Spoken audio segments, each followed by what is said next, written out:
ஐரோப்பிய ஒன்றியத்துடனான பேச்சுவார்த்தைக்கான காலவரையறை நீடிப்பு. ஐரோப்பிய ஒன்றியத்துடன் வரிகள் தொடர்பான பேச்சுவார்த்தைகளை நடாத்துவதற்கான காலத்தை அமெரிக்க ஜனாதிபதி டொனால்ட் ட்ரம்ப் நீடித்துள்ளார். அதன்படி ஜூன் மாதம் 9 வரை காலம் நீடிக்கப்பட்டுள்ளது.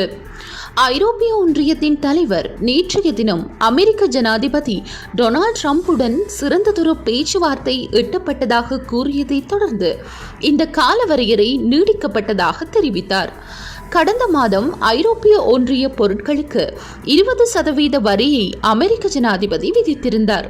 பின்னர் அந்த வரி 10% குறைக்கப்பட்டது. கடந்த வெள்ளிக்கிழமை ஐரோப்பிய ஒன்றியத்துடனான பேச்சுவார்த்தையில் திருப்தியடையாத நிலையில் 50% வரிகளை விதிக்கவுள்ளதாக அமெரிக்க ஜனாதிபதி அச்சுறுத்தியுள்ளார். இது தொடர்பில் கலந்துரையாடல் ஒன்றை நடாத்த திட்டமிட்டிருந்த போது அதற்கான கால எல்லையை ஜூன் மாதம் 9 வரை அமெரிக்க ஜனாதிபதி டொனால்ட் ட்ரம்ப் அவர்கள் நீடித்துள்ளார்.